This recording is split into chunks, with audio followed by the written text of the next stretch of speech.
There is a lot happening in Iran meanwhile. The 7th of December, the day itself is historic. It marks the killing of 3 university students by the Iranian police in the year 1953. This year, the country woke up to 5 death sentences. They were awarded to some protesters. What was their fault? Iran says these men killed Rola Ajuman. He was a member of a paramilitary force associated with Iran's Revolutionary Guard. Ajuman was reported, chased and stabbed.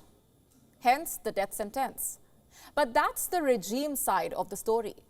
Critics say the death sentences are aimed at killing dissent.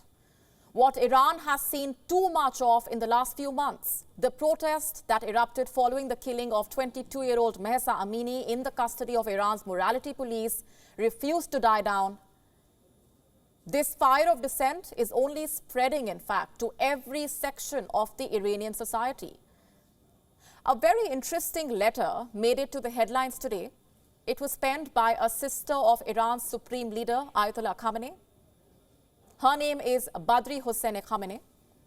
She says, and I'm quoting, "I think it is appropriate now to declare that I oppose my brother's actions and I express my sympathy with all mothers mourning the crimes of the Islamic Republic from the time of Khamenei to the current era of the despotic caliphate of Ali Khamenei." Not just that, the sister goes on to ask Iran's Revolutionary Guards to join the people.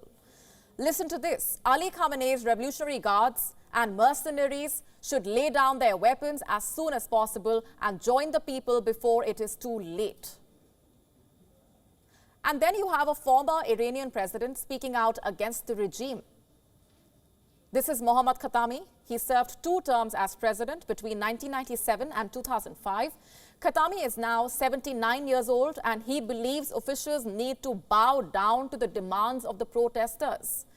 Khatami has urged the Iranian officials to consider the demand of the protesters before it is quote-unquote too late. And that's not all. Khatami went on to say that the protest slogan, "Woman, Life, Freedom," is beautiful. And it shows that Iran is moving towards a better future. Now, all of this coming on the final day of a 3-day general strike called by the protesters. Earlier today, students gathered at Tehran's Amir Kabir University. It was a show of solidarity. The students waved flags, shouted anti-regime slogans. "Don't be afraid. We are all together," they said. Many also chanted, "Down with the whole regime."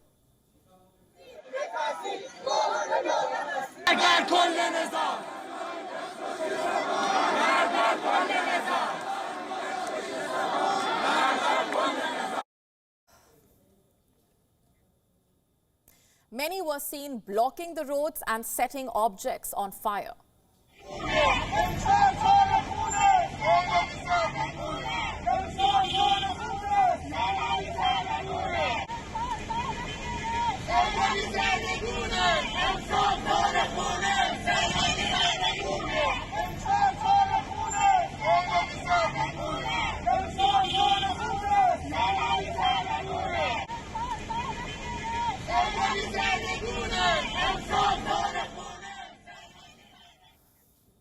Many others were supposed to join the anti-regime protest today, but some 1,200 university students fell sick. Students of at least 2 Iranian universities had common symptoms: vomiting, severe body ache, hallucinations. What happened? Iranian officials say the students were infected by a waterborne bacteria. The students say it's sabotage. They believe the regime poisoned the university students to keep them away from the protests. So was this really a case of sabotage? In Iran, only one person gets to answer that, and that is the regime's supreme leader, Ayatollah Khamenei. And he has spoken. In fact, Khamenei has called for an overhaul of Iran's cultural system. Khamenei had a meeting with the State Cultural Council where he said, and I'm quoting, "It is necessary to revolutionize the country's cultural structure.